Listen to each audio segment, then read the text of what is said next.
Bonjour à tous, j'espère que vous allez bien ce matin. Oui, si ce n'est pas le cas, n'hésitez pas à demander prière à la fin du culte. Moi je vais très bien, merci d'avoir demandé. Pour ceux qui ne me connaissent pas, je m'appelle Merdi, j'ai 24 ans, je suis étudiante à Angers depuis un bon moment maintenant. Et ce matin, c'est moi qui vais vous apporter la parole. Amen. Bon, en tous les cas, vous n'avez pas trop le choix. Et j'aimerais vous partager sur un thème que Dieu m'a mis à cœur depuis quelques semaines. Au début, je pensais vraiment que c'était un message très personnel, donc j'ai travaillé dessus pour voir dans quelle mesure ça s'adaptait à moi et comment est-ce que moi-même je pratiquerais cela. Et dans la foulée, il me semblait qu'en fait c'était un message qui dépassait ma portée et que ça ne se limitait pas qu'à moi et que ça pouvait aussi bénir l'Église. Donc ce matin, on va parler du bilan. Mon thème, c'est le bilan. Et ne vous inquiétez pas, hein. Ensemble, on va y arriver. Et personnellement, je suis très honorée encore d'apporter la parole ce matin. Je sais que c'est une grâce. Je ne prends pas ça pour habitude. Pour moi, ce n'est pas un acquis. Pour ceux qui me connaissent très bien, vous savez que là, je suis en train de trembler, mais que ça va vite se calmer. Tout simplement, en fait, parce que c'est vraiment avec, j'ai envie de dire, la même crainte et le même tremblement encore aujourd'hui. Mais quand même, ça me fait énormément plaisir. Merci Julien pour l'occasion. Et comme je disais qu'aujourd'hui, on va parler du bilan, je ne vous informerai de rien, je ne vous apprendrai rien si je vous dis qu'aujourd'hui, on est le 23 novembre. Vous le saviez déjà? Oui? Et peut-être que ça sera un peu plus informatif si je vous dis que nous sommes à exactement 39 jours de la fin de 2025. Vous le saviez ça? Ouais? Non? Alors ma question est la suivante. Quel est le bilan de votre année? Est-ce qu'il est positif ou moyen ou on est dans le rouge?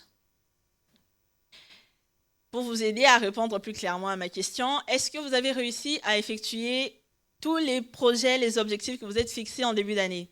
Vous savez, votre petit carnet où vous notez plein de choses à accomplir dans l'année en début d'année. Est-ce que vous avez réussi à venir à l'église autant que vous l'avez souhaité en début d'année? Est-ce que vous avez prié chez vous autant que vous l'avez souhaité en début d'année? Les réponses sont un peu partagées. Est-ce que vous avez fini le plan que vous avez lancé sur l'application YouVersion de la Bible pour lire la Bible en un an? Oui? Qui l'a fini? Mais qui est à jour au moins? Très bien, Francine. Et si on pouvait faire votre bilan financier, ça va ou bien? Est-ce que la grâce de Dieu vous suffit ou bien vous avez mis de côté? La grâce vous suffit? Pas mal.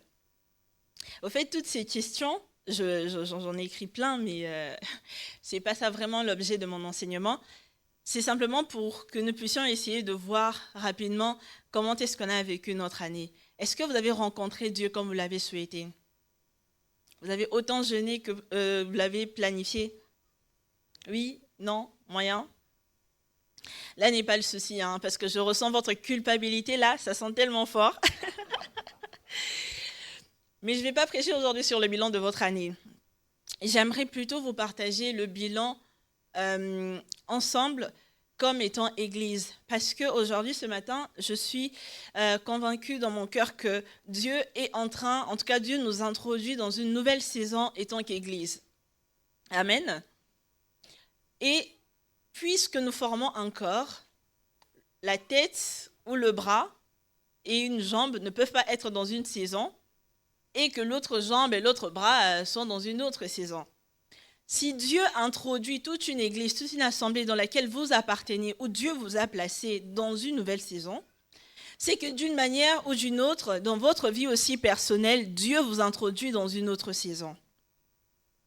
Au début, j'étais vraiment convaincue que c'était quelque chose adapté à moi, mais lorsque j'ai discuté avec les uns et les autres et qu'on a essayé de partager, j'ai senti dans mon cœur au fait que Dieu n'introduit pas que le colombier est dans une nouvelle saison, mais vraiment les destinées de façon très individuelle et personnelle. Et parfois, on n'a pas forcément la sagesse de poser les mots dessus pour dire que là, je suis dans une nouvelle saison de ma vie. Mais d'une manière ou d'une autre, on le ressent au-dedans de nous. On sait que là, il faut qu'on change telle habitude. On sait qu'à ce stade de ma vie, le bilan est peut-être négatif. Il faut que je réajuste. Et encore, avec la fin de l'année, on se dit, mince, 2025 est fini, je n'ai pas toujours acheté l'appartement que je voulais, je n'ai pas acquis les économies que je voulais, je n'ai pas obtenu le diplôme que j'espérais avoir cette année, je n'ai pas fait ci ou fait ça. Mais laissez-moi vous dire ce matin que Dieu vous introduit quand même dans une nouvelle saison, peu importe votre bilan de l'année. Et que cela ne dépend pas d'abord de vos forces et de ce que vous avez fait ou pas fait, mais que cela dépend de sa volonté et en l'occurrence sa volonté parfaite. Amen.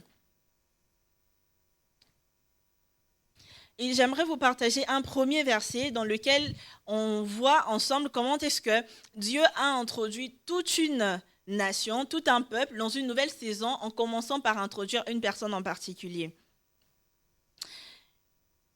Dans le livre de Juges, le chapitre 13, du 1er au 5e verset, la Bible nous dit « Les enfants d'Israël firent encore ce qui déplaît à l'Éternel. Et l'Éternel les livra entre les mains des Philistins pendant 40 ans. Il y avait un homme de Tsoréa, de la famille de Danite, qui s'appelait Manoah. Sa femme était stérile et elle n'enfantait pas. Un ange de l'Éternel apparut à la femme et lui dit « Voici, tu es stérile et tu n'as point d'enfant. Tu deviendras enceinte et tu enfanteras un fils. Maintenant, prends bien garde, ne bois ni vin ni liqueur forte, ne mange rien d'impur, car tu vas devenir enceinte et tu enfanteras un fils. Le rasoir ne passera point sur sa tête, parce que cet enfant est consacré à l'Éternel dès le ventre de sa mère. Ce sera lui qui commencera à délivrer Israël de la main des Philistins. » Amen. Donc là, on est dans un contexte où Dieu veut introduire tout le peuple d'Israël dans une saison de délivrance. Mais comment est-ce qu'il commence ? Il va commencer à changer une femme. Une femme qui avait une étiquette d'être stérile. Mais là, Dieu va l'emmener dans une saison où elle va concevoir, où elle va avoir un enfant pour que par cet enfant vienne, en tout cas, commence le processus de délivrance de tout un peuple. Vous allez me dire, mais moi je ne suis pas sans sang. Ma mère, elle n'était même pas au courant quand elle est tombée enceinte de moi. Mais laissez-moi vous dire ce matin que très souvent, Dieu commence par tout ce qui peut paraître individuel pour ensuite bénir le plus grand nombre. Et vous verrez comment est-ce que dans la suite des Écritures, Dieu a apporté la délivrance en commençant par Samson qui était bien évidemment le dernier juge dans la Bible. Je vous propose de lire ensuite le bilan de vie de cet homme dans Juges chapitre 16, le verset 27 à 31. Juges 16, 27 à 31. La Bible nous dit « La maison était remplie d'hommes et des femmes. Tous les princes des Philistins étaient là. Et il y avait sur le toit environ 3000 hommes et femmes, qui regardaient Samson jouer. Alors Samson invoqua l'Éternel et dit « Seigneur éternel, souviens-toi de moi, je te prie, ô Dieu. Donne-moi de la force seulement 7 fois et que d'un seul coup je tire vengeance des Philistins pour mes 2 yeux. » Et Samson embrassa les 2 colonnes du milieu sur lesquelles reposait la maison et il s'appuya contre elles. L'une était à sa droite et l'autre à sa gauche. Samson dit « Que je meure avec les Philistins. » Il s'épanche fortement et la maison tomba sur les princes et sur tout le peuple qui y était. Ceux qui fit périr à sa mort furent plus nombreux que ceux qu'il avait tués pendant sa vie. Ses frères et toute la maison de son père descendirent et l'emportèrent. Lorsqu'ils furent remontés, ils l'enterrèrent à Tsoréa et l'autre ville, dans le sépulcre de Manoah, son père. Il avait été juge en Israël pendant 20 ans. Amen. Donc pour essayer un peu de retracer l'histoire rapidement, on a lu dans le précédent verset que sa mère qui était stérile, reçoit la parole d'un ange de l'Éternel pour dire que tu vas enfanter, tu vas avoir un enfant, cet enfant sera consacré et cet enfant c'est Samson. Il va naître et il est doté d'un don exceptionnel qui est de la force physique. Alors Dieu avait prévu que par lui commence la délivrance du peuple d'Israël qui était sous la domination des Philistins. Et nous voyons qu'au fait, dans le chemin de vie de Samson, il n'est pas forcément resté dans la volonté parfaite de Dieu, mais par contre, par la grâce de Dieu, il a quand même pu accomplir ce pourquoi il était né, commencer, entamer la délivrance du peuple d'Israël. Et là, on voit qu'il a tué, en tout cas, beaucoup plus d'hommes à sa mort, le jour de sa mort, ou dans la circonstance de sa mort, que toute sa vie, sachant que c'est un homme qui défendait le peuple et qui allait de l'avant, en fait, qui se mettait en avant pour le salut du peuple. Donc on peut quand même dire que son bilan était positif. Par contre, nous voyons que Dieu ne s'est pas limité qu'à Samson. Quelques générations après, on voit que Dieu va préparer toujours dans le même peuple d'autres personnes qui vont avoir plus ou moins la même force pour défier encore les géants, pour défier des géants toujours philistins et apporter la délivrance, conclure en tout cas la délivrance effective du peuple d'Israël. Donc, si je reviens à ce que je disais au tout début, Dieu a introduit la famille de Samson dans une autre saison afin que cette saison soit en bénédiction avec toute la communauté. Et si nous, aujourd'hui, en Christ, nous formons un corps, nous sommes une seule personne, donc, et bien évidemment, si Dieu nous introduit dans une nouvelle saison où les choses changent dans notre communauté, c'est que dans notre vie, à nous aussi individuelle, nous devons vivre ce changement de saison. Et puisque quand on fait un bilan, on a des résultats en conclusion, on peut se poser la question de quels sont ces résultats-là? Parfois, on peut se dire que j'étais dans une saison où je travaillais, aujourd'hui je me retrouve dans le chômage. Mais quel est le bilan au fait de mon temps de travail? Hier, j'étais en bonne santé, aujourd'hui, je vis une phase de maladie. Quel est le bilan dans cette transition? On peut encore se dire que hier, j'étais célibataire, aujourd'hui mariée. Quel est le bilan, en fait, les résultats de cette transition? Parce qu'aujourd'hui, moi, je suis convaincue que le fait que Dieu nous permette d'entrer dans une nouvelle saison, d'avoir un nouveau pasteur et de voir toutes ces choses que Dieu met dans les cœurs des uns et des autres pour vivre la vie communautaire, c'est que Dieu aussi nous introduit, c'est que Dieu aussi t'introduit de façon individuelle dans une nouvelle saison. Mais est-ce que tu as pu repérer ce changement ou pas? Le changement des saisons, parfois, c'est juste le changement de travail. Dieu peut changer les moyens pour faire entrer une personne dans une nouvelle saison. Dieu peut nous faire changer d'endroit pour nous faire entrer dans une nouvelle saison. Nous voyons dans la Bible Abraham, lorsqu'il devait quitter pour entrer dans la phase où il va devenir le père d'une multitude, Dieu lui a demandé de quitter sa famille, de quitter son foyer. Est-ce que vous avez remarqué ce qui a changé dans votre vie et qui vous permet d'entrer dans une nouvelle saison? Oui? Non? Un peu? Et nous voyons au fait dans la suite que à chaque fois que nous faisons un bilan, à chaque fois au fait que la saison change, il y a soit les moyens qui changent, soit l'environnement qui change, soit on a une autre occupation dans notre temps. En tout cas, il y a quelque chose dans notre vie qui change. Et j'aimerais vous poser la question, qu'est-ce que vous avez retenu de la saison précédente? Aujourd'hui marié, qu'est-ce que vous avez retenu de votre célibat? Si on n'arrive pas à identifier exactement quel est l'héritage de la saison d'avant, on risque d'entrer dans Canaan et avoir les réflexes de l'Égypte. On risque d'accéder à la bénédiction de Dieu et avoir la mentalité encore de l'esclave. Là où on est censé régner en roi, si on ne fait pas attention à l'héritage que Dieu nous a permis de recevoir dans la saison précédente, on risque de créer des temps difficiles au fait dans la nouvelle saison, bien qu'on est sur la terre promise, on risque de vivre comme des esclaves alors que là, on est censé régner en roi. Est-ce que vous avez identifié l'héritage de la saison précédente? Aujourd'hui, Dieu nous a donné un nouveau pasteur, gloire à Dieu, mais est-ce que nous avons évalué en tant qu'Église l'héritage de l'ancien pasteur pour nous, dans nos vies individuelles? Aujourd'hui, on est dans un nouveau travail. Aujourd'hui, on a quelque chose qui change dans notre vie. Notre relation avec Dieu ou avec notre conjoint, évolue. Ok, mais est-ce qu'on a évalué l'héritage de la saison précédente? Et dans cette évaluation, on est conscient qu'on ne peut pas tout garder. On se pose la question, il faut alors se poser la question de quel est l'héritage de la saison précédente et quelle est la part à garder pour la saison suivante au fait.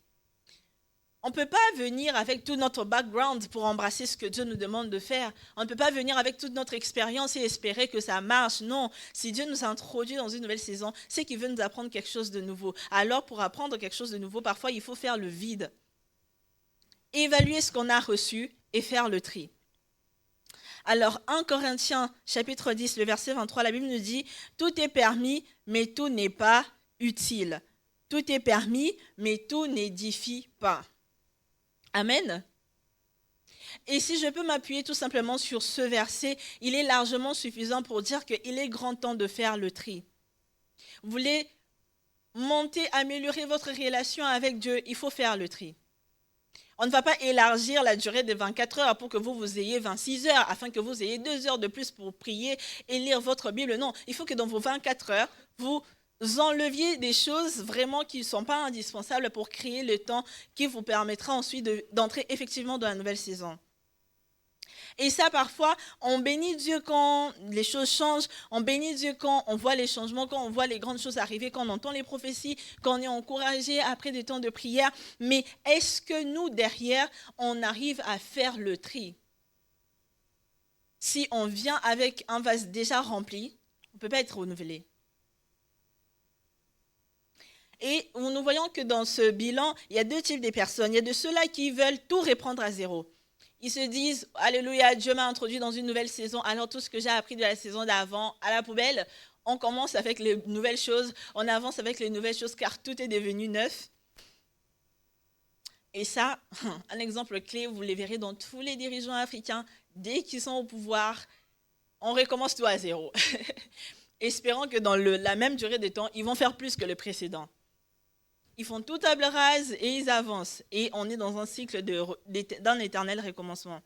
Mais on a aussi ces personnes qui, lorsqu'ils entrent dans une nouvelle saison, ils veulent rien lâcher de la saison précédente.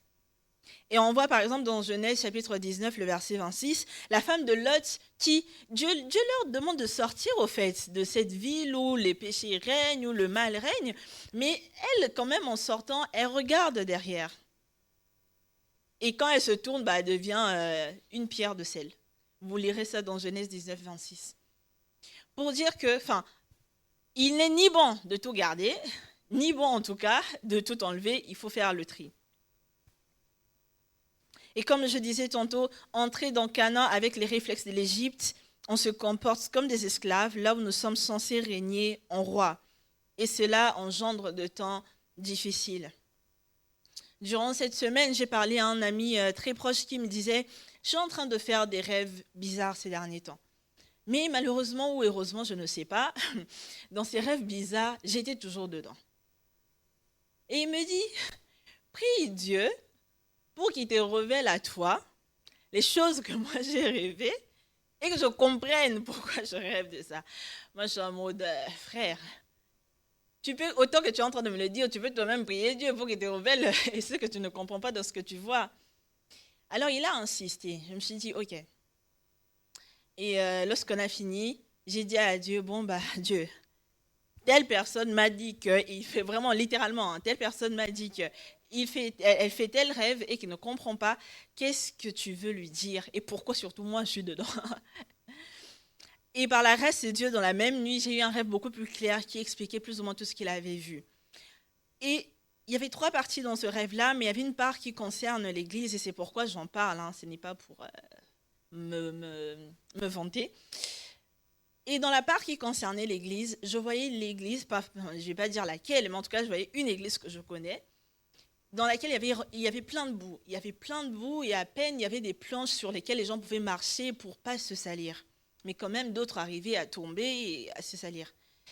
Et quand je me suis réveillée, mon cœur était attristé. Je me disais, pourquoi la maison du Seigneur, qui à nos yeux, elle est belle, elle est propre, mais dans ses rêves, je la vois remplie de boue. Et l'Esprit de Dieu va me dire, dis à l'Église, que parfois on vient à l'Église, mais on oublie pourquoi même on est là. Pendant que moi, je veux faire des choses, les gens sont parfois concentrés à regarder dans la boue. La boue, ça peut être les querelles. La boue, ça peut être l'incompréhension. La boue, ça peut être toutes ces différentes choses qui font que la vie communautaire devient tout simplement compliquée. Et si nous voulons voir la gloire de Dieu se manifester dans notre Église, si nous voulons voir la gloire de Dieu se manifester dans notre louange, dans notre temps d'adoration, et que les prophéties que nous avons entendues plusieurs fois deviennent effectivement réelles, nous devons faire le tri. Accepter de balayer, faire le ménage. Accepter de mettre beaucoup plus de propreté que cela. Et dans notre vie individuelle, il en est de même. Combien de fois le Seigneur vous a-t-il convaincu que vous allez être une grande personne qui va le servir, que vous allez être un cœur consacré, que vous êtes une personne consacrée? Mais qu'est-ce que vous avez fait de cette parole? Jeunes gens, tout est permis, mais tout n'est pas utile. Tout est permis, mais tout n'édifie pas. Parfois, on a la conviction, mais on se dit que non, je ne veux pas perdre mes amis, je ne veux pas perdre mon image, je ne veux pas perdre qui je suis, alors je m'autorise à rester dans ma routine, au fait, alors que vous êtes convaincu que l'amour de Dieu frappe chaque jour à votre porte. Et ça peut engendrer des temps difficiles, quand bien même que Dieu aimerait faire de grandes choses, si au-dedans de nous, on ne nettoie pas, ça peut être compliqué. Et je sais que c'est difficile lorsqu'on est blessé dans l'église. Pas forcément par l'église, parce que ce n'est pas l'église avec grand E qui est venue vous menacer, vous faire du mal. Mais lorsque la frustration est née dans l'église, c'est compliqué de revenir et de vivre encore la foi de façon pleine et épanouie. Si vous vous retrouvez dans ce cas-là, je prie pour que le Saint-Esprit vous guérisse et que vous passiez à un autre niveau. Amen.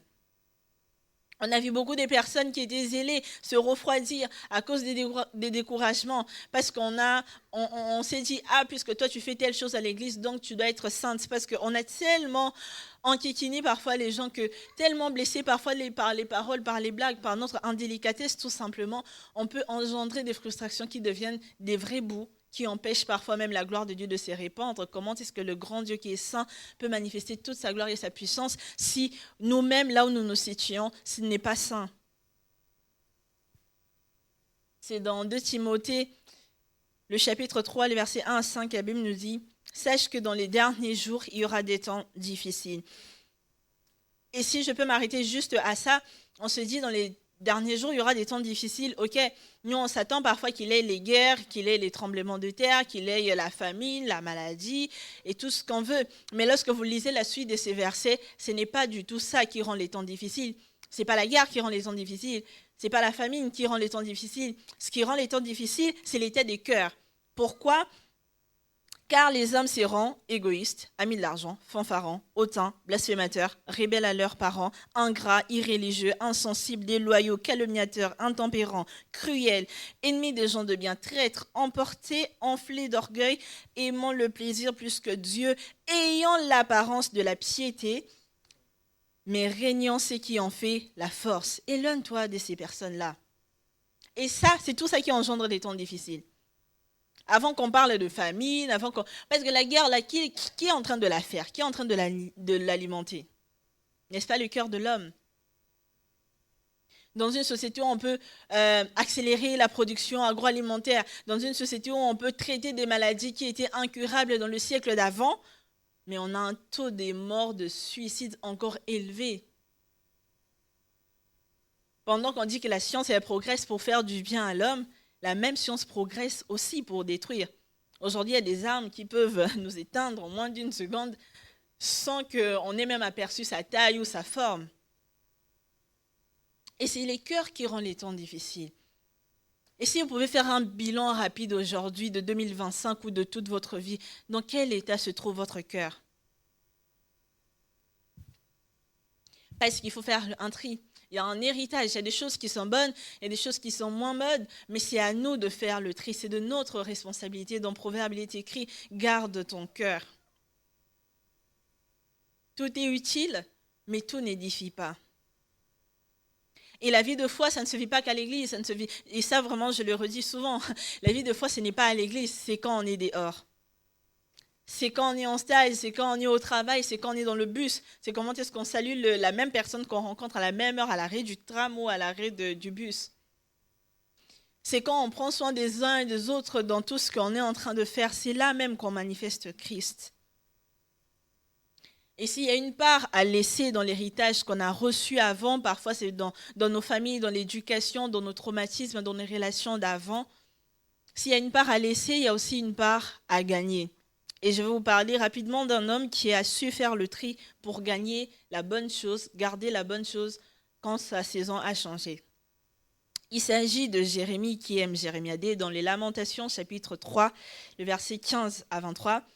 La Bible nous dit, Jérémie parle, il est en train de dire, le Seigneur m'a rempli d'une souffrance amère, il m'a donné du poison à boire, il m'a obligé à briser des cailloux avec les dents, il m'a écrasé dans la poussière, il m'a enlevé la paix. J'ai oublié le bonheur, alors je dis, je n'ai plus d'avenir, je n'attends plus rien du Seigneur, je suis dans le malheur et je ne sais pas où je vais. Penser à mon malheur est pour moi comme un poison amer, j'y pense sans arrêt et je ne peux pas oublier et je suis abattu. Mais voici la pensée qui me vient à l'esprit. Louis II dit, voici ce que je veux repasser dans mon cœur. Voici pourquoi j'espère. La bonté du Seigneur n'est pas épuisée. Il n'a pas fini de montrer son amour. Chaque matin, sa bonté et son amour sont tout neufs. Amen. Et j'ai lu ce verset très attentivement. Ça finit par oui, ta fidélité est immense. J'ai lu ce verset plusieurs fois. On voit un homme, un serviteur de Dieu, rempli de Dieu, qui prophétise, qui a parlé. Et encore, Jérémie, lui, ses prophéties se sont accomplies. Il a vu venir ce que Dieu lui avait dit. Et là, il est en train de vivre dans une saison de souffrance, une saison de douleur, une saison compliquée. Il parle de tout ça. Mais il dit, voici ce que je veux repasser dans mon cœur. Voici la pensée qui me vient à l'esprit. En d'autres termes, il a fait le tri dans tous ses malheurs, mais il y avait aussi de bonnes choses. Il dit qu'il veut se souvenir que les bontés de l'Éternel ne sont pas épuisées. Dieu n'a pas fait que de malheurs dans la saison d'avant. Et parfois, nous, c'est vraiment ce qu'on voit quand on se dit « Ah, 2025, mince, je pense à tout ce que j'ai raté, à tout ce que je n'ai pas pu faire, au nombre de fois où j'aurais pu aller à la salle, mais je suis restée chez moi à scroller. » Je pense à tout ça, je me dis « Mince, bilan négatif. » Alors que dans cette saison-là, Dieu m'a guéri, Dieu m'a béni, Dieu a pourvu à mes besoins, Dieu m'a enseigné, Dieu m'a fortifié, Dieu m'a encouragé, Dieu m'a permis d'encourager les autres aussi. Et ça, c'est ce que nous devons choisir de repasser dans notre cœur parce qu'on a besoin d'espoir pour avancer. On a besoin d'espoir pour avancer. Alors voici ce que je vous invite à repasser dans votre cœur, c'est que les bontés de l'Éternel ne sont pas épuisées. Quoi que vous ayez fait dans votre année, les choses qui ont réussi, moins bien réussi, les choses que vous vouliez faire mais que vous reportiez à l'année prochaine, les victoires, les pertes, les péchés, les hauts, les bas, retenez que les bontés de l'Éternel ne sont pas épuisées et que chaque jour, elles sont neuves et son amour est aussi tout neuf. Et même si nous, on a été auteurs de la souffrance des uns et des autres, parce que ça arrive, très souvent, on s'assoit rapidement sur le banc de la victime. Parfois, on est auteur de la douleur des uns et des autres. Quand bien même que nous serons dans cette posture-là, Dieu aussi nous dit encore ce matin que ses bontés ne sont pas épuisées. Et j'aime bien dans la Bible quand il dit qu'il fait lever son soleil pour le juste et pour le méchant. Nous, on aimerait bien que le soleil ne se lève que pour le juste. Ce serait logique que ce soit que le juste. Mais Dieu aime le méchant. N'aimant pas la méchanceté, mais aime le méchant. Et c'est pour ça qu'il fait aussi lever son soleil pour lui. Alors j'aimerais que vous vous souveniez aussi de victoires que vous avez vécues en 2025, même les plus petites. Ça vous vient en tête quelques exemples? Oui, gloire à Dieu. Que par rapport aux choses qui ont été douloureuses, que vous gardiez les laissant, mais le souvenir, mais pas la douleur. Amen. Le psaume chapitre 103, je ne sais pas si je l'ai mis là. Oui, le verset 2, la Bible dit « Mon âme bénit l'Éternel et n'oublie aucun de ses bienfaits. » Est-ce que vous vous souvenez de tous les bienfaits de Dieu?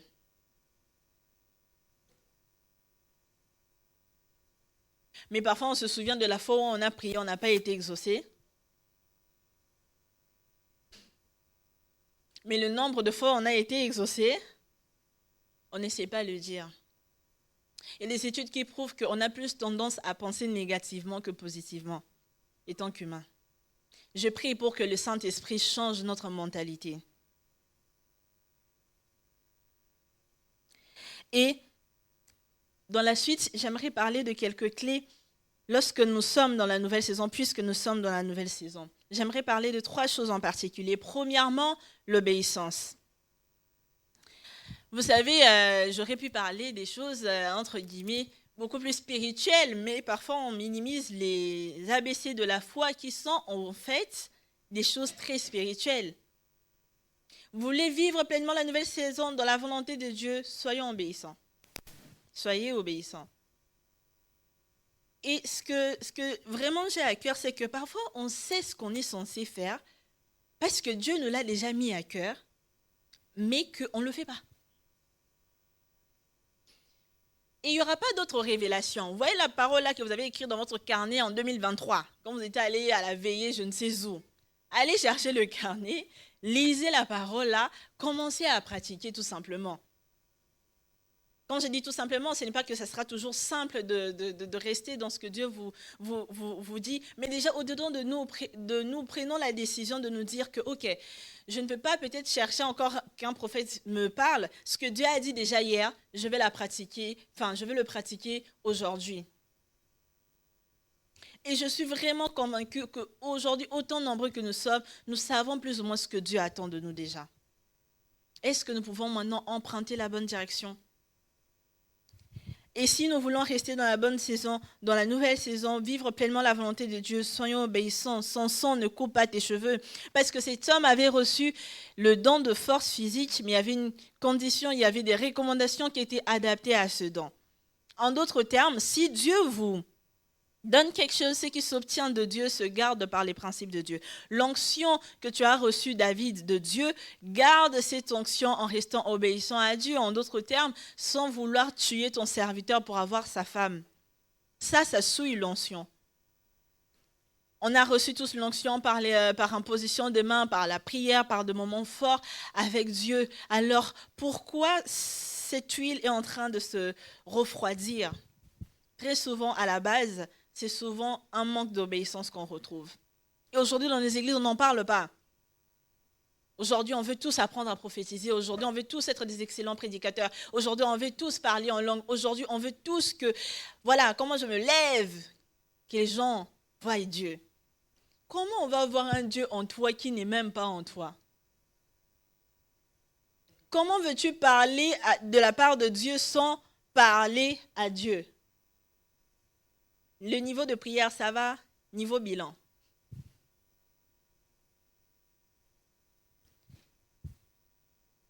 Et ça engendre des temps difficiles. Et c'est compliqué, surtout encore lorsque les gens ont déjà fait plusieurs années dans la foi, de leur prêcher l'obéissance. Se disent, ah mais moi j'ai gardé la foi toutes ces années, nanani nanana, moi je sais. Alors qu'en réalité, ce n'est pas le temps qui fait forcément les choses. On voit dans la Bible que le bâton d'Aaron a passé une nuit dans la tente et que ce bâton a fleuri. Donc, ce n'était pas forcément le temps qui fait mûrir ou qui nous amène dans la maturité chrétienne. Ce n'est pas à force de venir à l'église qu'on va devenir mature dans la foi. Non, c'est le temps que nous passons sous la tente. En d'autres termes, c'est le temps que nous passons dans la présence de Dieu. De façon véritable. Est-ce que vous pouvez être dans une foule là où on adore Dieu et quand même reconnaître que Jésus est là ou pas là? Aujourd'hui, c'est l'effet masse qui prime. Tout le monde fait ça. Je ne sais pas pourquoi je fais ça. Moi aussi, je fais ça. Surtout parce qu'on est jeune. Alors que être jeune, c'est une grâce, gloire à Dieu. C'est parce que c'est un temps présent. Mais si aujourd'hui, on épuise ou on s'épuise dans notre jeunesse, quel est l'état de vieillesse? Dans quel état de vieillesse serions-nous? J'avais une bonne copine à moi vraiment qui vivait sa vie vraiment à 200%. Chaque jour vraiment à 200%.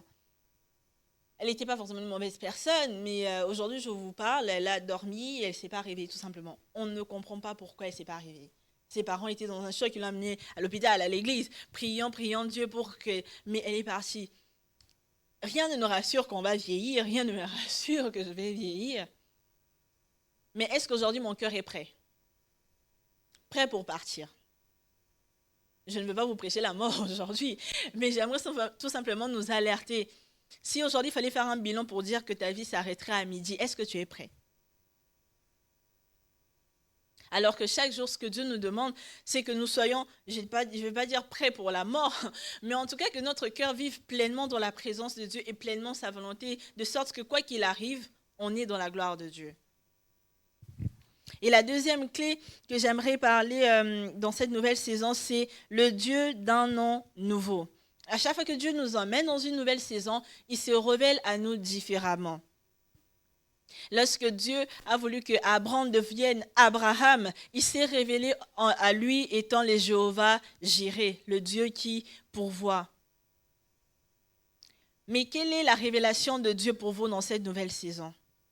Parfois, c'est juste une soif nouvelle de venir dans la présence de Dieu. Nous voyons Jacob, lorsque Dieu veut l'introduire dans une nouvelle saison, pendant qu'il était en train de fuir, pendant qu'il était loin, là où il pose sa tête sur la pierre, voit l'échelle, au fait, ce qui va jusqu'au ciel. Et là, il a une nouvelle révélation de Dieu. Quelle est la nouvelle révélation de Dieu dans cette nouvelle saison pour vous? Parfois, c'est juste le Dieu qui pourvoit. Parfois, pour vous, c'est le Dieu d'amour. Que avant vous aviez entendu parler de l'amour de Dieu et vous vivez l'amour de Dieu. Oui, ça aussi, ça peut être la révélation de Dieu pour la nouvelle saison. Parce que cette nouvelle identité de Dieu que vous découvriez sera le carburant pour que vous teniez ferme dans cette nouvelle saison. Est-ce que vous avez identifié quelle est l'identité de Dieu que vous avez apprise pour la nouvelle saison? Oui, non? Parfois, c'est le Dieu qui enseigne. Dieu qui t'enseigne tellement que tu veux tout simplement mettre ta vie en règle avec sa pensée.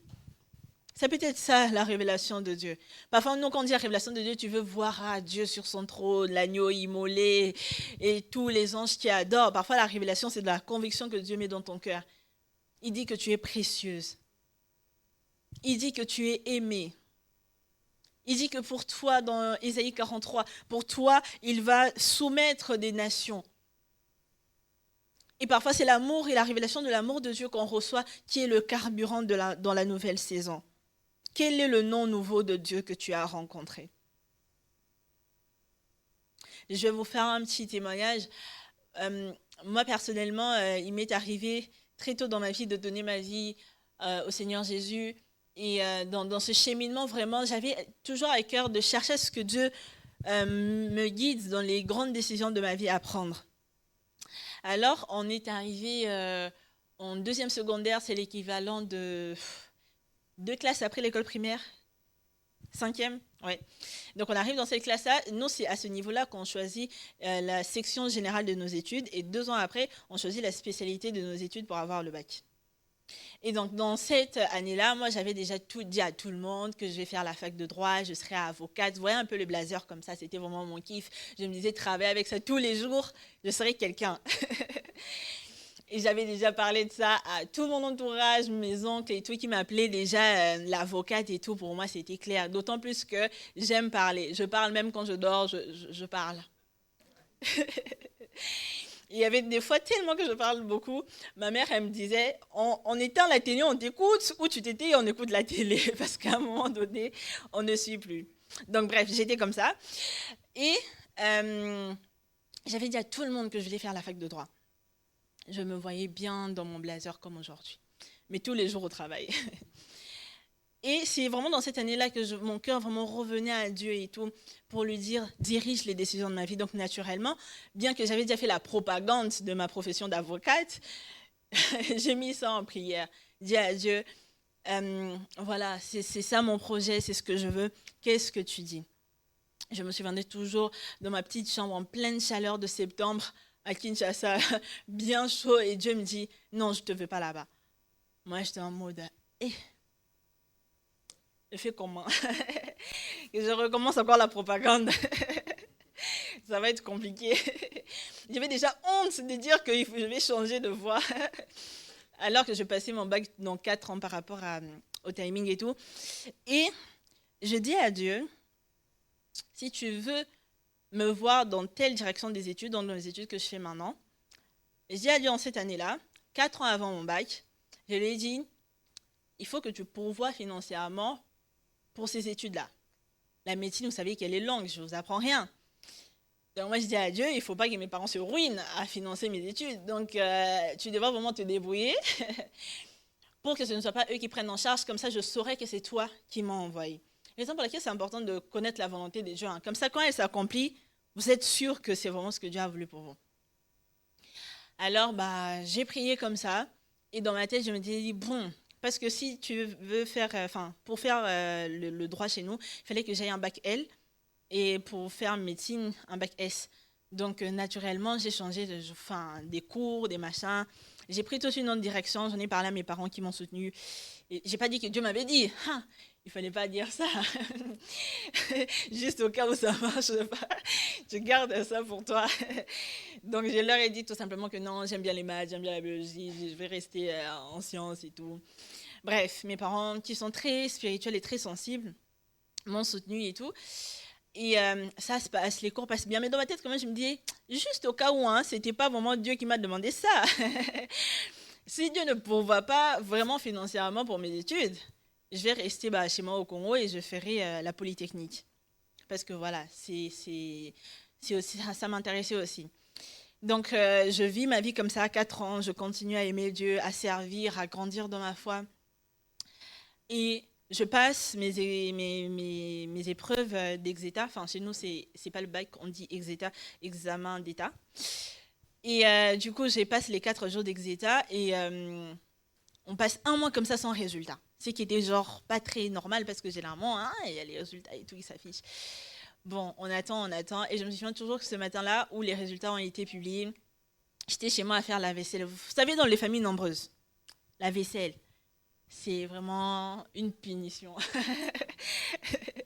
Et encore plus moi dans ma famille où on changeait les couverts, mais à tout moment. Tu bois de l'eau avec un verre, 5 minutes après, quand tu veux boire encore de l'eau, tu choisis encore un verre propre. C'est vraiment comme ça que chez moi ça se passait. Donc la vaisselle, c'était un calvaire. Donc ce matin-là, je faisais la vaisselle.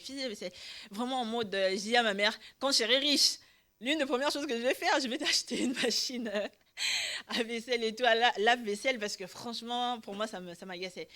Et ce matin-là, quand j'ai fini, il y a une copine qui m'écrit pour me dire « Ah, les résultats ont été publiés. » Moi, je fais « Ok. » Le temps que moi, je mette mon code, les machins pour que je voie, il y a une autre copine qui me dit « Ah, il y a le ministre de l'Éducation qui est en train de publier les résultats des lauréats et tout à la télé. » Je dépose mon téléphone, je cherche la chaîne et tout pour voir ce que le ministre dit. Et c'était la première fois où les résultats arrivaient en pleine journée. Généralement, chez nous au Congo, les résultats sont publiés la nuit et puis les gens fêtent jusqu'au lendemain matin. Donc, en pleine journée et tout. Et donc, moi, je me mets devant la chaîne, vois le ministre qui commence à citer les noms des lauréats et tout. Il cite un premier nom parce qu'il y en avait 4. Il dit que voilà, il y a 4 résultats au niveau de la capitale qui sont vraiment très intéressants. Et moi, vraiment, je tremble comme si... Parce que je savais que si je suis dans la liste là, Dieu aura pourvu financièrement à mes études de médecine et tout. Donc moi j'entends, il cite le premier nom, il cite le deuxième nom, il parle un peu du CV des élèves et tout. Moi je suis là, troisième nom, il parle, et moi il cite mon nom en dernier. J'avais même pas entendu ce qu'il avait dit après de moi ou de mon parcours. J'ai tellement sauté, crié, pour moi c'était juste irréaliste. Dieu venait d'exaucer ce qu'il avait dit 4 ans avant. Mon père qui dormait et tout ça un samedi, mon père ne travaille pas le week-end, donc je frappe à la porte de sa chambre et je lui dis « Papa, je l'aurais ». Il lui dit « Mais vraiment, c'était fou ». Et avec les amis avec qui j'étais, généralement quand on en parle, ils se disent que « Mais on était là avec toi, genre on a appris les cours avec toi, on a dérangé avec toi ». Bon, je ne dérangeais pas, mais je parlais en classe. Et ils me disaient « Mais comment au fait ?» Tu peux aussi monter haut. Et je sais que je suis intelligente, mais je savais que la grâce de Dieu avait fait quelque chose ce jour-là. Et ça se vit dans l'obéissance. C'est la révélation, au fait, c'est le nom nouveau de Dieu que j'ai découvert, que j'ai vécu et que je vis encore en venant faire mes études de médecine ici en France, que Dieu a pourvu. J'ai vraiment vécu le Jéhovah Jireh. Et ça, c'est un carburant. Même quand on dit concours d'admission, concours de machin, choix, master, pas master, je me dis, Dieu va pourvoir. Il va pourvoir aux moyens financiers, il va pourvoir aux moyens intellectuels, il va pourvoir en capital humain, il va pourvoir en tout. Je ne sais pas où est-ce que vous vous situez maintenant, mais si vous êtes sûr dans votre cœur que vous avez reçu une parole de Dieu, accrochez-vous à celle-là. Parce que cette révélation de Dieu, du nom nouveau de Dieu, ça sera votre carburant pour la prochaine saison. Et vraiment, je vous exhorte, avant que ce soit un prophète, avant que ce soit un pasteur qui vienne vous dire que Dieu m'a dit, vous-même dans l'intimité avec Dieu, sous la tente. Reposez-vous pour vivre vraiment cette révélation du Dieu nouveau. Et vraiment, j'aime pas trop faire ce témoignage parce que bon, moi j'ai beaucoup d'estime et la limite entre l'estime et l'orgueil est pas très grande. Mais quand même, je vous le partage parce que vraiment dans mon cœur, j'avais à cœur de le faire pour encourager quelqu'un, pour dire que si même la parole elle tarde, comme il dit dans Habakkuk, attends-la. Parce que ce que Dieu a dit n'a pas de date de péremption. Et troisième clé, c'est la rencontre avec soi-même. Vous voulez vivre pleinement la nouvelle saison? Quand vous rencontrez Dieu, une des choses que Dieu fait sûrement et certainement, c'est qu'il vous aide à vous rencontrer vous-même. Aujourd'hui, je suis beaucoup frustrée quand je parle avec des jeunes ou quand je parle avec des gens que je vois, moi, très talentueux, mais qui ne sont pas conscients de ce qu'ils portent au-dedans d'eux, qui ne minimisent la grâce et l'onction qu'ils ont reçue de Dieu, tout simplement qu'ils n'en sont pas conscients, alors que Dieu vraiment a pourvu au-dedans d'eux. C'est que généralement, tu vois quelqu'un comme ça, c'est que la personne n'a pas encore fait vraiment sa vraie rencontre avec Dieu et du coup ne se connaît pas vraiment soi-même. Vous savez, la personne qui connaît le mieux un appareil, c'est celui qui l'a fabriqué. Et la personne qui connaît mieux l'homme, c'est celui qui l'a créé. Et Dieu vous connaît mieux que vous ne vous connaissiez vous-même. Et lorsqu'on vient à la rencontre de Dieu, Dieu vous renvoie à la rencontre de vous-même. Je me souviendrai toujours que lorsque j'ai donné ma vie au Seigneur et que je me suis fait baptiser, j'étais vraiment contente et tout. Et j'avais vraiment soif de grandir avec Dieu. Et je priais, j'adorais Dieu parce que moi, vraiment, beaucoup de choses dans ma transformation personnelle avec Dieu s'est passé dans la louange de l'adoration. Enfin, Dieu voulant, on aura dans un futur lointain le temps d'en parler.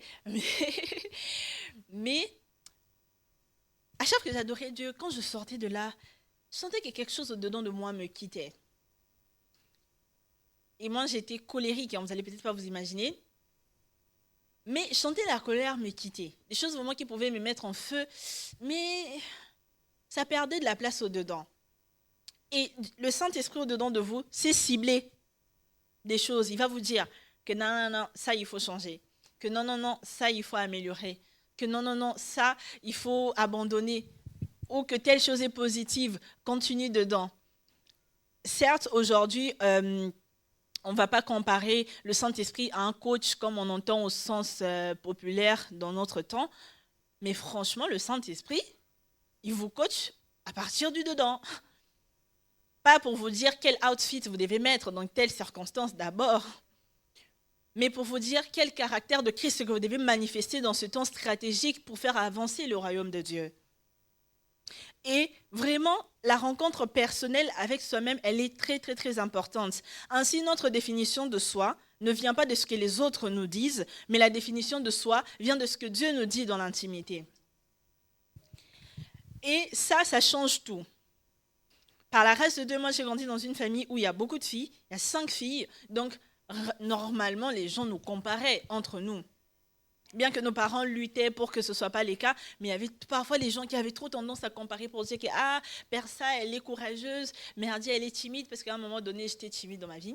Vous n'allez peut-être pas y croire. Et juste cette comparaison-là, ça pouvait constituer une sorte d'identité.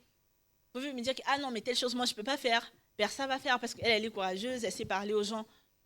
Alors que dans l'intimité avec Dieu, Dieu me dit, ce n'est pas un esprit de timidité que je t'ai donné, mais c'est un esprit de courage et de force. Et lorsque la connaissance de la parole atteint le niveau de révélation individuelle, ce qu'on connaît arrive dans notre cœur et on commence à vivre en fonction de cela. Et je me suis vue quitter mon banc de timide, prendre de plus en plus de risques jusqu'à être où je suis aujourd'hui. Parce que dans l'intimité, il m'a dit, ce n'est pas un esprit de timidité que je t'ai donné. Et la rencontre avec soi-même, c'est vraiment que Dieu cible le défaut que le monde aimerait créer en toi dans ton identité pour rétablir l'identité première qu'il t'a donnée le jour où il t'a conçu dans la souveraineté de sa personne. Parce que vous n'êtes pas né que de la volonté d'un homme et d'une femme, vous êtes né de la volonté de Dieu. votre présence aujourd'hui en 2025, en ce moment, à cet endroit, a été conçue dans la volonté de Dieu.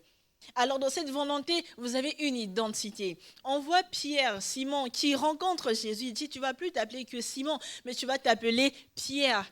Et plus tard, on va voir que Dieu va dire, tu es Pierre, et sur cette pierre, je bâtirai mon église. C'est que le nom par lequel les gens t'appellent, ce n'est pas forcément l'identité que Dieu a conçue de toi au tout commencement de ton existence. Et on veut pleinement vivre dans la nouvelle saison, on doit prendre le temps de se rencontrer soi-même.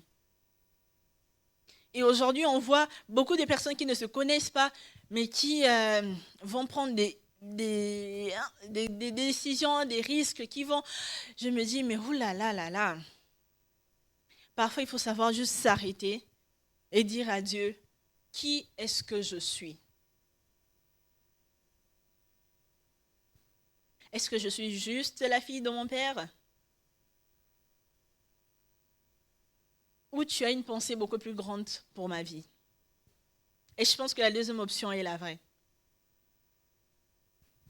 Et l'identité, au fait, ce que Dieu, la rencontre qu'on fait de soi-même dans la présence de Dieu, c'est vraiment celle qui nous permet de rentrer dans notre identité première et de pouvoir agir en conséquence en fonction de l'ADN divin que nous portons au-dedans. Et vous verrez qu'aujourd'hui, beaucoup de choses qui sont faciles d'accès ont pour but vraiment de casser l'identité de plus en plus de gens et surtout de jeunes gens. On va se dire que aujourd'hui, l'identité, ça va être soit tu es de tel côté de la politique ou de tel autre côté. L'identité, ça va être de s'habiller de telle façon, de telle autre façon, alors que tout ça, c'est juste en train de ça fracture de plus en plus l'image que Dieu a toujours eue de vous dès le commencement. Quelle est la rencontre que vous avez faite de vous-même? Moi, je vous encourage, mais j'encourage toujours des gens à prendre des temps seul à seul. Parfois des temps, pas forcément où on prie, des temps où on est simplement au calme. On se dit à Dieu, je suis là. Si tu me cherches, tu sais où me trouver. Tu peux me parler. Je déconnecte mon téléphone. Je remplis bien mon frigo pour manger. Pas forcément un temps de jeûne, mais vraiment un temps où juste on se pose, on arrête tout. Et on dit à Dieu qui je suis, parle-moi. Je libère mon esprit. Je me dispose tout simplement pour que tu me parles. Et la rencontre avec soi-même définit fortement le parcours derrière. Et à chaque fois qu'un homme a vraiment rencontré Dieu, cette personne a fini par se rencontrer aussi elle-même. Quelle est l'identité que vous portez de vous? C'est quand la dernière fois que vous vous êtes regardé, vous êtes dit « Ah non, je suis vraiment une créature si merveilleuse ». Non pas parce que j'ai les derniers vêtements, parce que je suis à la pointe de la mode, mais tout simplement parce que c'est la conviction qu'il y a au-dedans de moi. Et lorsque le Saint-Esprit travaille des choses au-dedans de vous, il finit toujours par les exprimer au dehors. Moi, je me souviens qu'au début de ma foi, dans mon église, en tout cas, on ne pouvait pas prêcher en pantalon. Vous voyez, là, pour moi, c'est un luxe. Je sais que je peux mettre tous les pantalons que je veux pour prêcher. Dans mon église, au Congo, non. On prêchait toujours soit en jupe, soit en robe. Alors moi, je le faisais, ça ne me dérangeait pas du tout. Et une fois, une de mes sœurs, ma plus jeune sœur, me dit « Non, mais franchement, tes robes... » Parce qu'après, il fallait varier, il ne fallait pas que ce soit que la robe droite. Elle me dit « Mais sœur, tu manques de style, tu manques de beaucoup de choses là. » Et on en a... sur le moment, je l'ai un peu mal pris parce qu'on allait à l'église. Mais après, je me suis dit que non, en fait, elle avait raison. C'est pas parce qu'on sert Dieu qu'on est censé se présenter comme si on vivait dans le siècle d'avant. Non, mais franchement, Dieu est grand, Dieu est beau. Amen. Lorsque vous servez Dieu, lorsque vous êtes dans la présence de Dieu, je dois finir ma phrase ou pas? Non, mais c'est pour vous encourager. Et ça, c'est très répandu, par exemple, chez moi, au Congo, où les gens commencent leur louange chez eux à la maison et aussi par leur extérieur. Après, rapidement, on peut tomber dans l'effet de l'apparence. Mais venir soigner à l'église, je ne vous demande pas dimanche prochain de changer toutes vos habitudes, mais ça fait partie de votre louange et de votre adoration. Et on n'est pas obligé d'être vulgaire dans notre habillement pour être à la mode. On peut être bien habillé, élégant, tout en étant dans la pudeur. Et c'est ce que j'aime vraiment transmettre aux personnes autour de moi, c'est que on est dans la présence de Dieu lorsqu'on a rencontré son identité et que Dieu nous permet de l'exprimer à l'extérieur, bah, on l'exprime avec les valeurs du royaume de Dieu. C'est pas censé devenir, je ne sais pas moi quoi, mais vraiment le faire avec tout notre cœur au fait. Est-ce que vous pensez que Dieu peut même définir votre garde-robe? Quand vous faites votre shopping, vous dites, ah, Saint-Esprit, guide-moi. Parfois, c'est dans les choses banales comme ça que Dieu veut même vous accompagner, vous encourager. Et moi, j'ai été vraiment choquée lorsque le Saint-Esprit m'a reproché mon habillement. Alors que je m'habillais toujours bien. Mais il manquait de style. Et Dieu savait que je prêchais les jeunes gens. Comment ils vont vouloir venir à l'église si moi-même je m'habille comme ma mère? Sauf que ma mère, elle s'habille très bien. Elle va regarder cette vidéo, je ne veux pas de problème. Et là, j'ai compris qu'au fait, on porte Christ au-dedans et on reflète Christ au-dehors. De telle sorte que même votre élégance soit le sujet d'évangélisation. Et c'est ce que Dieu fait. Parce que dans le royaume de Dieu, n'imaginez pas un Dieu qui se laisse aller, qui coupe à la barbe, qui... Non. Lorsque vous lisez la description du royaume de Dieu, il y a des belles choses. On dit que Dieu est le plus beau, Jésus est le plus beau parmi 10 000. Donc à un moment donné, ce sont des choses qu'on est censé manifester au dehors. Mais ça ne doit pas renverser, on ne doit pas renverser l'ordre. Dieu travaille d'abord au dedans et ces choses se manifestent au dehors. Tout à l'heure, on a vu qu'il y a des gens qui miment l'apparence de la piété et qui renient ce qui en fait la force. J'ai prévu plein de versets pour conclure, mais je pense que je vais en prendre un seul. Mince, lequel? Je vais en prendre deux. Marc 8, 36, la Bible nous dit « Si une personne gagne toutes les richesses du monde, mais si elle perd sa vie, à quoi cela lui sert-il » Et un grand sage dit dans la Bible que tout est fumée, rien ne sert à rien, rien ne mène à rien. Dans la version Louis II, il dit « Vanité des vanités », dit l'Ecclésiaste. Vanité des vanités, tout est vanité. Alors si mon corps, d'une évidence sûre, finira par périr le jour où je n'aurai plus de force pour respirer, ou l'air quittera mon corps tout simplement, je veux que mon corps vive à la gloire de Dieu. Puisque je suis consciente que ma vie n'est que temporaire, je veux vivre cette vie sur terre en vue de la vie céleste. Dans 1 Corinthiens 13, la Bible nous dit « Maintenant, 3 choses sont toujours là, la foi, l'espérance et l'amour. La plus grande des 3, c'est l'amour. » Alors, si on devait avoir un objectif pour 2026, j'ai dit dans mon introduction que nous étions à 39 jours de la fin de cette année. En d'autres termes, nous sommes à 40 jours du premier de l'année d'après. Donc, on sait que dans la Bible, le chiffre 40, ça signifie une saison. Et si on pouvait, nous, aujourd'hui, décider, comme toi, Vladi, comme on l'a dit dans la louange, revenir au cœur, au fait de la louange de l'adoration pour dire « Seigneur, tu es mon objectif. Le bilan que je veux avoir, c'est toi. Les 40 jours de ma nouvelle saison, c'est toi. Je sais que tu mets des convictions dans mon cœur, des convictions que je n'ose pas extérioriser, mais aujourd'hui, je ne sais toujours pas comment je vais le faire, mais je veux le faire avec toi. » Est-ce qu'on peut prier dans ce sens? Je vous invite à vous lever, nous allons prier ensemble et clôturer ce moment.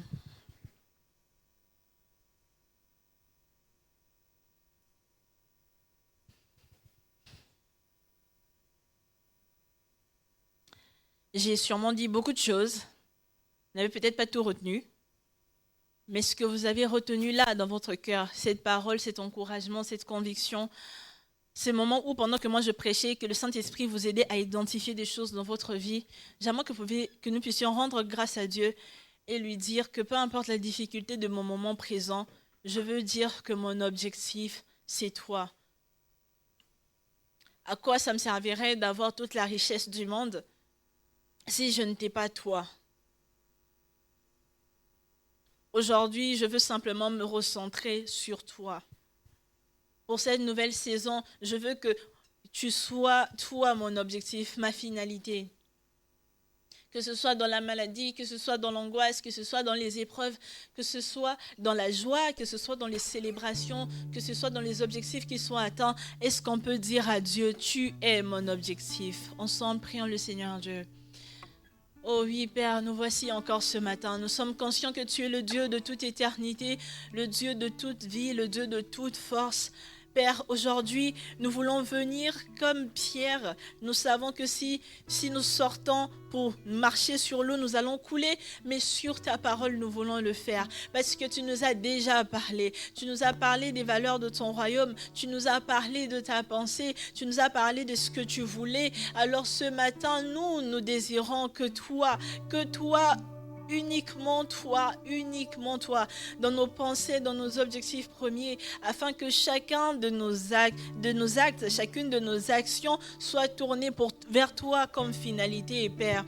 Nous ne voulons pas vivre simplement une vie qui nous correspond, une vie qui nous plaît, sans vivre véritablement une vie pour ta gloire, Père.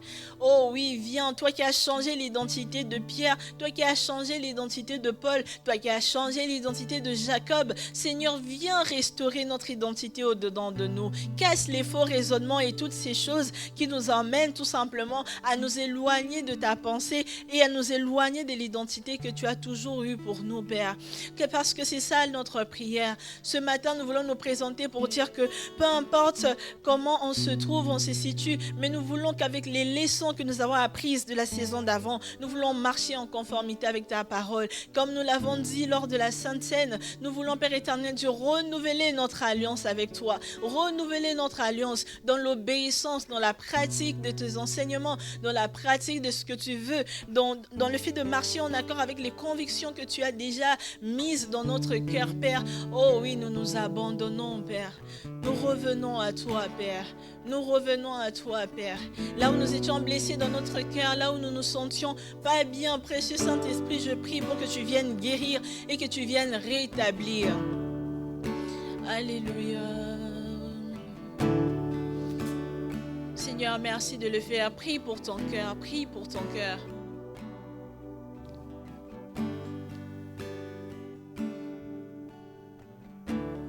Nous croyons que ce que tu as fabriqué, tu peux réparer. Ce que tu as conçu, tu peux améliorer. Ce que tu as donné, tu peux amener à maturité, Père. Et c'est ce pourquoi nous prions ce matin. Nous ne voulons pas que ton onction au-dedans de nous ne soit que nous soyons que comme ce vase qui contient l'onction mais sans jamais la manifester. Nous voulons te manifester, Père, dans chaque instant, dans chaque domaine de notre vie. Parce que toi, tu es vraiment là et tu es présent dans nos cœurs. Père, dans cette nouvelle saison, aide-nous à nous positionner, chacun individuellement, dans notre communauté, aide-nous à nous positionner. Ceux à qui tu as donné le fardeau d'intercéder, Père, accorde de prier. Accorde-nous vraiment de revenir, d'être réguliers, d'être fidèles à la mission que tu nous as confiée. À ceux que tu as donné la charge d'enseigner, accorde-leur la fidélité de parler fidèlement de ce que toi tu dis pour ton Église. Oh oui, je crois fermement que tu es Dieu qui veut utiliser chacun de nous individuellement pour une cause bien plus grande, comme tu l'as fait avec la mère de Samson. Oh oui, le fait qu'elle obéisse à ne pas prendre de vin ni de liqueur forte. Oh oui, elle a contribué à la délivrance de tout un peuple. Et ce matin, nous voici devant toi. Nous voulons être tout simplement recentrés sur toi. Pas sur notre profit, pas sur nos intérêts, Seigneur, que toi. Prends plaisir dans nos études, prends plaisir dans nos projets, prends plaisir dans nos entreprises, prends plaisir dans tout ce que nous faisons au quotidien, dans nos familles, dans nos foyers, dans nos enfants, Père.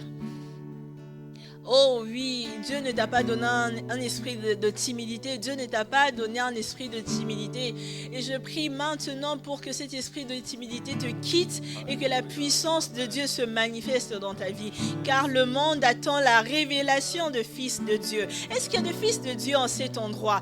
Oh Père, je prie pour tes fils, ceux que le monde attend. Je suis convaincue que ce matin, il y a des personnes que le monde attend. Aide-nous, Père. Aide ces personnes à sortir de cette case pour manifester Dieu dans cette génération, de sortir de cette case pour te manifester dans ta toute puissance, Père. Oh, de te manifester dans la toute puissance, Père. Alléluia. Merci, précieux Saint-Esprit. Oh oui, merci, précieux Saint-Esprit. Dieu est en train de me mettre à cœur une parole pour quelqu'un. Tu as reçu une sémence dans ta famille. Tu as reçu une sémence de Dieu. Tu as reçu une sémence de la part de Dieu, mais qu'aujourd'hui, tu as l'impression que tu ne sais pas manifester. Aujourd'hui, tu as l'impression que tu ne sais pas comment le vivre. Je prie pour que de là où tu te situes, que Dieu te localise, que son Saint-Esprit te remette sur les rails, afin que tu rejoignes le trajet parfait de Dieu pour ta vie au nom de Jésus-Christ. Merci Père de bénir chaque enfant. Merci Père de bénir chaque enfant. Pour les parents qui sont là, merci de bénir leurs enfants, Père. De telle sorte que de chaque fruit de leurs entrailles, Père, sortent des personnes qui vont t'honorer. Sortent des personnes qui vont te célébrer. Je suis consciente, Père, que tu utilises des enfants comme des flèches, afin que là où les parents ne sont pas arrivés, eux arrivent. Alors je prie aujourd'hui dans le nom de Jésus, que la vie de chaque enfant dont le parent est ici soit restaurée et remise dans le rail au nom de Jésus-Christ. Que la sémence incorruptible qui demeure en eux puisse crier et les réclamer dans tes voix.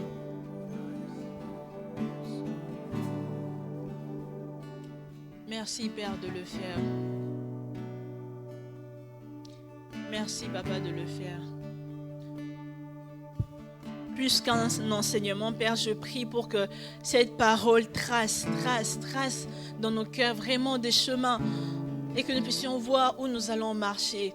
Ta parole qui est la lumière, Père, qu'elle trace. Que nous sortions d'ici avec des résolutions, que nous sortions d'ici avec une directive claire de ce que tu attends de nous, Père.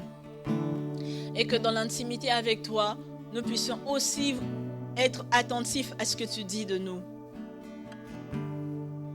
Quand tu nous regardes avec tes yeux, nos complexes tombent.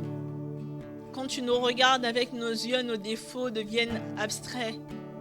Car tu nous as créés à ton image, afin que nous soyons sujets de ta gloire.